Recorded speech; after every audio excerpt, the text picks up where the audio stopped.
கர்த்தருடைய பரிசுத்த நாமத்திற்கு மகிமை உண்டாவதாக. இந்த நாளிலும் கூட நாம் தியானத்துக்காக எடுத்துக்கொள்ளப்பட்ட வேத பகுதி சங்கீதம் 91:14 அவன் என்னிடத்தில் வாஞ்சியாய் இருக்கிறபடியினால் அவனை விடுவிப்பேன், என் நாமத்தை அவன் அறிந்திருக்கிறபடியினால் அவனை உயர்ந்த அடைக்கலத்திலே வைப்பேன். அல்லேலூயா. வாஞ்சையாய் இருக்க வேண்டும். ஆண்டவர்கிட்ட எப்படி இருக்கணும்? வாஞ்சையா இருந்தா ஆண்டவர் நம்மளை விடுவிப்பார். அவன் என்னை அறிந்திருக்கிறபடியினால், என் நாமத்தை அறிந்திருக்கிறபடியினால் உயர்ந்த அடைக்கலத்தில் வைப்பேன். வாஞ்சையா இருக்க வேண்டும். ஆண்டவர் மேல் எப்படி இருக்கணும்? வாஞ்சையாக இருக்க வேண்டும். யோபுவை குறித்து வேதம் சொல்லுகிறது, அவன் கர்த்தரிடத்தில் வாஞ்சையாய் இருந்தான். அல்லேலூயா. சோதனைகள் வந்தது, சாத்தான் பல சோதனைகளை கொடுத்தான். யாருக்குமே வராத சோதனை யோபுக்கு வந்தது. ஆண்டவர் மேல் எப்படி இருந்தான்? வாஞ்சியா இருந்தபடினால அவனை கர்த்தர் விடுவித்தார். விடுவித்து இரட்டிப்பான ஆசீர்வாதத்தை கொடுத்தார். அல்லேலூயா. அல்லேலூயா. இரட்டிப்பான ஆசீர்வாதத்தை யோபு கொடுத்தார். அவனின் நாமத்தை அறிந்திருக்கிறபடினால் உயர்ந்த அடைக்கலத்திலே வைப்பேன். அல்லேலூயா. நாம அவரை பற்றி அறிகிற அறிவில வளருகிற பொழுது அவர் நம்மளை எப்படி வைக்கிறாரு? உயர்ந்த அடைக்கலம். உயர்ந்த அடைக்கலம் என்ன? பாதுகாப்பு. பாதுகாப்பான இடம், சத்துரு வர முடியாத இடம், திருடர்கள் வர முடியாத இடம், எதிரிகள் வர முடியாத இடம், உயர்ந்த அடைக்கலம். அல்லேலூயா. அல்லேலூயா. ஆண்டவர் நாளே ஏதேன் தோட்டத்துக்கு பாதுகாப்பை கொடுத்தார். ஏதேன் தோட்டம் ஆதாம் ஏவாளை வைத்து அழகு பார்த்த கர்த்தர் ஆதாம் ஏவாளை வெளியே தள்ளிட்டு யாருக்கு இப்போ பாதுகாப்பு? ஏதேன் தோட்டத்துக்கு. அல்லேலூயா. உள்ளே இருக்கிற ஜீவ விருட்சத்தின் கனிய யாரும் புசித்து விடக்கூடாது என்பதற்கு ஆண்டவர் என்ன பண்ணாரு? சேருபீன்கள் கேருபீன்களை பாதுகாப்பா வைத்தார். சுடரொளி பட்டயங்களை பாதுகாப்பா வச்சார். அல்லேலூயா. அது எப்போ வெட்டிக்கிட்டே இருக்கும். சுடரொளி பட்டயம் வெட்டிக்கிட்டே இருக்கும். யார் உள்ள போனா வெட்டு, அதுக்கு பயந்து போய் யார் உள்ள போக மாட்டார்கள். அப்போ ஏதேன் தோட்டத்துக்கு ஆண்டவர் உயர்ந்த பாதுகாப்பை கொடுத்திருக்கிறார். தாவீதை குறித்து வேதம் சொல்லுகிறது, நான் சென்ற இடமெல்லாம் எனக்கு வெற்றியை தந்த கர்த்தருக்கு ஸ்தோத்திரம், யுத்தத்தில் என்னை பாதுகாத்த கர்த்தருக்கு ஸ்தோத்திரம் சொல்லி தாவீது சொல்லுகிறார். அல்லேலூயா. கர்த்தர் எனக்கு வெற்றியை கொடுத்திருக்கிறார், என் ஜீவனை பாதுகாத்திருக்கிறார், என்னை முதிர் வயது வரைக்கும் ஆசீர்வதித்திருக்கிறார். அப்ப தாவீதுக்கு ஒரு உயர்ந்த அடைக்கலத்தை கர்த்தர் கொடுத்தார். அல்லேலூயா. அல்லேலூயா. சங்கீதம் 37:4 கர்த்தரிடத்தில் மனமகிழ்ச்சியாயிரு, அவர் உன் இருதயத்தின் வேண்டுதல்களை உனக்கு அருள் செய்வார். கர்த்தர்ட்ட எப்படி இருக்கணும்? மன மகிழ்ச்சியா இருக்கணும். அப்போ இருதயத்தின் வேண்டுதலை கர்த்தர் நிறைவேற்றுவார். கர்த்தர் எப்பொழுதும் அவர் சமூகத்துல நல்ல சந்தோஷப்பட்டு மகிழ்ச்சியாக இருப்பதை விரும்புகிறார். மகிழ்ச்சியாக இருப்பதை விரும்புகிறார். ஒருவேளை துக்கமான காரியம் வந்தா, கஷ்டமான காரியம் வந்தா துக்கப்படலாம். ஆனா தேவையில்லாத பொருள், ஆண்டவர் விரும்பாத பொருள் கிடைக்கலையேன்னு சொல்லி துக்கப்படுவது,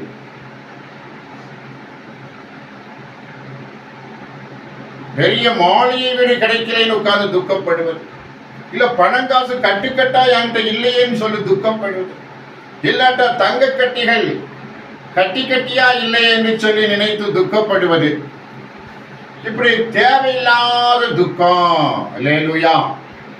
மற்றவர்கள் பேசுகிற பரியாச வார்த்தைகள் நமக்கு துக்கத்தை உண்டு பண்ணுகிறது.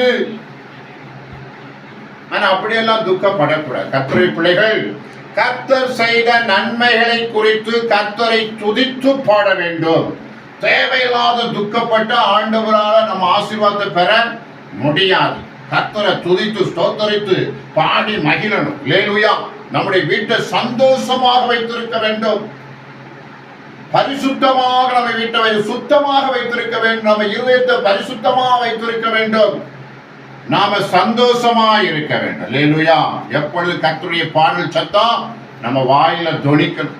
கர்த்தரை மகிமைப்படுத்தணும். வீடுகளிலும் சபைகளிலும் கர்த்தரை நாம மகிமைப்படணும். அல்லேலூயா. அப்போ கர்த்தரத்தில் எப்படி இருக்கணும்? மன மகிழ்ச்சியா இருக்கணும். துக்கத்தோடு எப்பொழுதும் துக்கமா இருக்கக்கூடாது. ஒருவன் துன்பப்பட்டால் ஜெபம் பண்ண கடவன், சந்தோஷமா இருந்தால் சங்கீதம் பாடக்கடல். உங்களுக்கு துக்கம் போல வந்தா நீங்க மணிக்கணக்கில் ஜெபம் பண்ணுங்க. அந்த துக்கம் உங்களை விட்டு ஓடிவிடும். அல்லேலூயா. ஒருவேளை நாம் எதிர்பார்க்கிற வெற்றி கிடைக்காமல் தோல்வி பாதையை சென்று விடுவோமோ என்று சொல்லக்கூடிய ஒரு துக்கம் வரும். அந்த நேரத்தில் என்ன சொல்ல? கர்த்தரை சார்ந்து கொள்ளணும். என் தோல்வியை கூட கர்த்தர் வெற்றியாய் மாற்றி தருவார். அல்லேலூயா. கர்த்தர்கிட்ட மன மகிழ்ச்சியா இருக்கணும். ஒரு மனிதனை குறித்து வேதம் சொல்லுகிறது. அப்போஸ்தலர் 7ஆம் அதிகாரம். அல்லேலூயா. அந்த கோத்திர பிதாக்கள் பொறாமை கொண்டு யோசேப்பை எகிப்துக்கு கொண்டு போகும்படியாக விற்று போட்டார்கள். தேவனோ அவனோடு கூட இருந்து எல்லா உபத்திரவங்களின்றும் அவனை விடுவித்து எகிப்தின் ராஜாவாகிய பார்வோன் சமூகத்திலே அவனுக்கு கிருபையும் ஞானத்தையும் அருளினார். அந்த ராஜா அவனை எகிப்து தேசத்துக்கும் தன் வீடனைத்துக்கும் அதிகாரியாக ஏற்படுத்தினான். அல்லேலூயா. அல்லேலூயா. யோசேப்பு. அப்ப யாக்கோபினுடைய 12 பிள்ளைகள், அதுல ஒருத்தன் யோசேப். 11வது பிறந்தது யாரு? யோசேப். 12 தான் பென்யமீன். அல்லேலூயா. அல்லேலூயா. அப்ப யோசேப்பின் மீது மற்ற 10 பேரும், ஏன்னா அப்போ பென்யமீன் சின்ன வயசுல இருந்தான், தகப்பன்ட்ட இருந்தான். அப்ப 10 கோத்திர பிதாக்கள். யோசேப்பு கோத்திர பிதா தான். ஆனா அந்த 10 கோத்திர பிதாக்கள் யோசேப்பு மேல பொறாமையினால் அவனுக்கு உயிருக்கே உழை வைக்கக்கூடிய எதிரிகளாக அவன் சகோதரர்கள் மாறிவிட்டார்கள். தகப்பன் எல்லா சூழ்நிலை மறந்து 10 கோத்திர பிதாக்கள் ஆடு வைத்துக் கொண்டிருக்கிற காலகட்டத்தில் யோசேப்பை அவளுக்கு பண்ட பலகார ஆகாரம் கொடுக்கும்படியாக அனுப்பினான். இவன் கொண்டு போய் சேர்ப்பதுக்குள்ள அவங்க பொறாமையில் இருந்தாங்க. பொறாமை மாறல. அல்லேலூயா. யோசேப்பு நினைத்தான், யாக்கோபு நினைத்தான் அவர்கள் நல்லவர்களாக இருப்பார்கள் என்று சொல்லி. ஆனா அவங்க நல்லவங்களா இல்லை. சில நேரத்தில் இவங்க நல்லவங்களா இருக்காங்களான்னு சொல்லி நம்ம சோதித்து பார்ப்பது அவசியமா இருக்கு. நம்ம நல்லவங்களா தான் இருப்பாங்க. கர்த்தர் நம்முடைய ஜெபத்தை கேட்டவங்க நல்லவங்களா மாத்திட்டாருன்னு நினைப்போம். ஆனா அவங்க பகையோடு இருப்பதை பார்க்கிறோம். அல்லேலூயா. 10 கோத்திர பிதாக்கள், யாக்கோபின் மனசு போல யோசேப்பின் மனசு போல 10 பேர் மாறல. அங்க சாத்தான் குடியிருந்தான். 10 பேர் சேர்ந்து யோசேப்பை பிடித்து ஆடை உறிந்து கிணத்துக்குள்ள தூக்கி போட்டாங்க. பிறகு யூதா சொல்லி இவன் கிணத்துல போடுறதுனால என்ன பிரயோஜனம், இவனை வித்துடலான்னு சொல்லி அப்படி பிளான் பண்ணி அவனை வித்துட்டாங்க. அல்லேலூயா. ரூபனும் யூதாவும் கொஞ்சம் அன்பா இருந்தாங்க. மற்ற 8 பேரும் காய்மாரமா இருந்தாங்க. கொலைவெறியோட பொறாமையில எரிஞ்சுக்கிட்டு இருந்தாங்க. ஸோ அந்த கிணற்றில் புறப்பட்ட யோசேப்பை அங்கே இஸ்மவேல்கிட்ட வியாபாரிகள்கிட்ட வித்துட்டாங்க. அல்லேலூயா. அந்த நாட்கள்ல மனிதர்களே விற்பனை செய்யக்கூடிய காலம் இருந்தது. அல்லேலூயா. இந்த நாட்கள்ல மனிதனுக்கு ஒரு இழிவான வேலை கொடுத்தா கூட தட்டி கேட்பதற்கு அரசாங்கம் இருக்கிறது, நீதிமன்றம் இருக்கிறது, கட்சிகள் இருக்கிறது போராடுறதுக்கு. ஆனா அந்த நாட்கள் மனுஷங்களையே அடிமையா விற்கிற காலம். அல்லேலூயா. இப்ப யோசேப்பு அடிமையா வித்துட்டாங்க. 20 வெள்ளிக்காசுக்கு வித்து விட்டார்கள். யோசேப்பு போன இடத்துலலாம் அவன் கர்த்தர் அவனோடு இருந்தார். போத்திபார் இடத்துல வேலை பார்த்தா அங்க ஒரு பிரச்சனை அவன் சிறையில் தள்ளப்பட்டான். சிறையிலும் பிரச்சனை, சிறையில் உள்ள பிரச்சனை தாங்கி இருக்கும்போது சிறைக்கு அவன் சூப்பர்வைசரா மாறிட்டான். போத்திபார் வீட்டில் இருக்கும் பொழுதும் அவன் அங்கே வீட்டில் அவன் எல்லா காரியங்களையும் கவனித்தான். சிறையில போகும்போது சிறை அதிகாரி அவனை சூப்பர்வைசரா வச்சுட்டாரு. ஆனா 2 பேர் பார்வோன் அரண்மனை குற்றவாளியை கொண்டு வந்தார்கள். ஒரு சொப்பனத்தை, அவங்களோட வாழ்க்கையில் நடந்த அவங்க சொன்ன சொப்பனத்தை சொல்லும் போது சரியாக விடை கொடுத்தான். அதன்படி நடந்தது. ஒருவன் மறுபடியும் வேலையில் சேர்த்துக் கொள்ளப்பட்டான், ஒருவன் கொல்லப்பட்டான். அல்லேலூயா. எல்லாம் நடந்தது. சிறைக்குள்ள இருக்கிறான். ஆனால் பார்வோனுக்கு சொப்பனம் வருகிறது. அல்லேலூயா. அந்த சொப்பனத்தை விடுவிக்கிறவர்களுக்கு வெகுமானம் கொடுக்கப்படும் என்று சொல்லுகிற பொழுது அந்த இடத்துல இவன் சொப்பனம் சொல்லி ஜெயம் பெற்று பார்வ அரண்மனையில் வேலை பார்த்துக் கொண்டு அந்த மனிதன் யோசேப்பை அறிமுகப்படுத்துகிறார். அல்லேலூயா. யோசேப்பை குறித்து அவன் சொப்பனத்துக்கெல்லாம் விடை கொடுக்கிறவையா அப்படின்னு யோசேப்பை கொண்டு வர சொல்லி அந்த சொப்பனத்துக்கு அவன் விடை கொடுத்தான். அல்லேலூயா. 7 செழிப்பான மாடுகளை 7 அவலட்சணமான மாடுகள் விழுங்கி போட்டு அவலட்சணமாக இருந்தது. 7 செழிப்பான அரிக்கட்டுகள், அத அவலட்சமான 7 அரிக்கட்டுகள் விழுங்கி அது அவலட்சணமாக இருந்தது. இதான் சொப்பனம். அல்லேலூயா. ஆனால் அந்த நேரத்திலையும் அந்த சொப்பனத்துக்கு யோசேப்பு அர்த்தம் சொன்னான். வரப்போகிற ஆண்டுகள் 7 ஆண்டுகள் செழிப்பான ஆண்டுகள், நல்ல விளைச்சல் நடக்கும். அடுத்த 7 ஆண்டுகள் கடும் பஞ்சம். இந்த செழிப்பெல்லாம் மறக்க பண்ணிடும். இந்த செழிப்பெல்லாம் மறக்க பண்ணக்கூடிய அளவுக்கு பஞ்சம், பெரும் பஞ்சம் இருக்கிறது. அதனால ராஜா ஒரு நல்ல மனிதனை ஏற்படுத்தி இந்த செழிப்பான தானியங்களை சேர்த்து வச்சு அந்த வறுமையான காலத்துல அதை பகிர்ந்து கொடுத்தால் தப்பலான்னு சொன்னான். அல்லேலூயா. ஒரு நல்ல மனிதனை நீங்க செலக்ட் பண்ணி செய்யுங்கய்யா அப்படின்னு சொல்லி தீர்வுன்னு சொன்னான். உன்னை பார்வனுக்கு ஒரே சந்தோஷம். உன்னை விட நல்ல மனுஷன் யாருமே இல்லை, நீயே இரு அப்படின்னு சொல்லி தன் வீடனத்திற்கும் தன் நாடனத்திற்கும் அவனுக்கு அதிகாரியாக நியமித்தான். 2ஆம் தர ரதம் அவனுக்கு கொடுக்கப்பட்டது. முத்திரை மோதிரம் கொடுக்கப்பட்டது. உன் வார்த்தையை மீறி யாராவது கையாவது காலை ஆடினா அவங்க க்ளோஸ். அவ்வளவு அதிகாரத்தையும் யோசேப்பு கொடுத்தான். அல்லேலூயா. நாட்டுக்கும் அவன் தான் அதிகாரி, பார்வோன் வீட்டுக்கும் அவன் தான் அதிகாரி. யார் கையில வந்துட்டு? எகிப்து நாடு. அல்லேலூயா. யோசேப்புடைய கண்ட்ரோல்ல வந்து விட்டது. கர்த்தருக்கு ஸ்தோத்திரம். பிரைஸ் அல்லேலூயா கேளுங்க. அல்லேலூயா. அல்லேலூயா. கர்த்தர் பெரியவர், கர்த்தர் பெரியவர். அல்லேலூயா. அப்ப இங்க வேதம் சொல்லுகிறது, தேவன் அவனோடு கூட இருந்து அவன் சகோதரர்கள் அவனுக்கு விரோதமாக எழும்பின பொழுதும் கர்த்தர் அவனோடு இருந்து அவன் கூடவே போனார். அல்லேலூயா. அவன் வழிக்கெல்லாம் அதிகாரியாக ஆண்டவர் இருந்தார். அவன் எங்க போனாலும் அவனை காப்பாற்றி அவன் நல்ல ரேஞ்சுக்கு கொண்டு வந்தார். அல்லேலூயா. கர்த்தரை அபிஷேகத்தை பெற்றவர்கள், கர்த்தரில் வாஞ்சியா இருக்கிறவர்கள், கர்த்தர் நாமத்தை அறிந்தவர்கள், அவர் எங்க போனாலும் மேன்மையில இருப்பாங்க. அல்லேலூயா. ஆனா எதிரியான பிசாசானவன் எங்க போனாலும் அவரை குற்றப்படுத்தவும் அவர் தண்டனை வாங்கி கொடுத்தவும் அவன் தெரிவான். தானியேல் அப்படித்தான். அவனை கர்த்தர் உயர்ந்த இடத்துல வைத்தார்.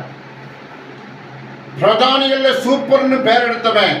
தரிவுராஜா அவனை மேன்மைப்படுத்த என்று நினைத்தவில்லாம அவனோட சொந்த நாட்டுக்காரத்தில் உள்ள எல்லா பிரதானிகளும் சேர்ந்து தானியேலுக்கு விரோதமாக அவனை குற்றம் சாட்டி அவனுக்கு அந்த பெரிய பதவி கிடைக்கூடாது பொறாமையில தீமையான காரியம் செஞ்சாங்க. ராஜாவே கடவுளாக்குனாங்க. அவரும் என்ன செஞ்சிட்டாரு? ஹரிஸ் கவனி, அவரும் சம்மதிச்சிட்டாரு. என்னையா என்னையா என்னையா கடவுள்னு சொல்றீங்க, பரவாயில்லையேட்டாரு. அல்லேலூயா. ஆனா சட்டம் பிறப்பிக்கப்பட்ட பொழுது தானியேல் தரிவிட்ட வந்து மன்றாடி நிக்கல, ஆண்டவர்கிட்ட போய் மன்றாடினார். தான் செய்து வந்தபடியே 3 வேளை ஜெபம் பண்ணார். எதிரிகள்லாம் பார்த்தாங்க. ஐயா கண்டுபிடிச்சாச்சு, தானியேல் வேற எங்கேயோ ஜெபம் பண்ணிட்டு உங்ககிட்ட வரல, பிடிங்க, இதுதான் சரி. சரி, வேற வழி இல்லாம தரியனவர் சிங்கக்கவிக்கு அனுப்பிட்டார். சிங்கத்தின் வாயை கர்த்தர் வெட்டி போட்டார். அல்லேலூயா. அப்ப இந்த இதுக்கெல்லாம் காரணம் யாருன்னு பார்க்கும் பொழுது பிரதானிகள் பொறாம. தரிவு சிங்கக்கேவிலிருந்து தானியேலை விடுவித்தான். இவன் பொறாமை கொண்டவர்கள் அவன் மனைவி இப்படி எல்லாரையும் சிங்கக்கேவில போட்டுட்டான். அவ்வளவு நொறுக்கிட்டு. அல்லேலூயா. போருக்குள்ள எல்லாத்தையும் அடித்து பீஸ் பீஸ் ஆயிட்டு. அப்போ நாம் அவர் மேல வாஞ்சியா இருக்க வேண்டும். அவர் நாமத்தை அறிந்திருக்க வேண்டும். அவரிடத்துல மகிழ்ச்சியா இருக்க வேண்டும். அல்லேலூயா. அல்லேலூயா. சந்தோஷமா இருக்க கற்றுக்கொள்ளணும். சந்தோஷத்தை திருவது சாத்தான் தான். தேவையில்லாத கவலையை கொடுத்து நம்மளை திருடுவான். நாம் என்ன செய்யணும்? ஜெபம் பண்ணி அந்த சந்தோஷத்தை பெற்றுக்கொள்ளணும். அல்லேலூயா. அபிஷேகத்தை பெற்றுக்கொள்ளணும். ஜெபத்துல, ஆராதனையில, வேதவசனம் வாசிப்பதில, துதி ஸ்தோத்திரம் பண்ணுவதில, கர்த்தருடைய பாடல்கள் துதிப்பாடலை பாடுவதில அப்படியே ஆக்ரோஷமா எழும்பி அங்கு எரிகோ கோட்டை தகர்த்தது போல 7 முறை 7 தடவை ஓடினார்கள். எரிகோ சுற்றி வரும் பொழுது எரிகோ கோட்டை விழுந்து. உங்க துக்கத்தை உடைக்கணும்னா நீங்க ஆண்டவர்கிட்ட துதியோடு 7வது முறை 7 தடவை ஓடணும். அல்லேலூயா. ஒரு முறை 1 மணி நேரம், 2 மணி நேரம், 3 மணி நேரம், 1 நாள், 2 நாள், 3 நாள், 7 நாள், 20 நாள், 12 நாள், 10 நாள், இப்படியே ஜெபத்தை நீங்க என்ன செய்யணும்? உங்க வாழ்க்கைக்காக ஆயத்தப்படுத்தி உங்கள் துக்கம் சந்தோஷமாய் மாற வேண்டும். அல்லேலூயா. அல்லேலூயா. சந்தோஷமா. அப்ப கர்த்தருக்குள் மகிழ்ச்சியா இருப்பது உங்களுக்கு பலன். அல்லேலூயா. அந்த பலத்துல ஆண்டவரை துதிக்கணும். வெற்றி வேலை பார்க்க கூடாது. அல்லேலூயா. கர்த்தர் நல்ல இந்த நிலம் நல்ல கிருபை வாங்கிட்டு அபிஷேகத்தை வாங்கிட்டு போய் அதை தவறான வழியில செலுத்தி கொண்டு இருப்பாங்க. டிவி பார்த்துடக்கூடாது, சினிமா பாட்டை கேட்டுடக்கூடாது, சும்மா இருந்துடக்கூடாது. அல்லேலூயா. அபிஷேகத்திலே இருக்கணும். அல்லேலூயா. கொஞ்சம் ஹாயா இருப்போமே, கொஞ்சம் அனித்தியமான பாவ சந்தோஷத்தை போய் அனுபவிச்சுட்டு வந்துடுவோமே, அங்க போய் பேசிட்டு வந்துடணுமே, அவங்ககிட்ட போய் கதை விட்டுருமே.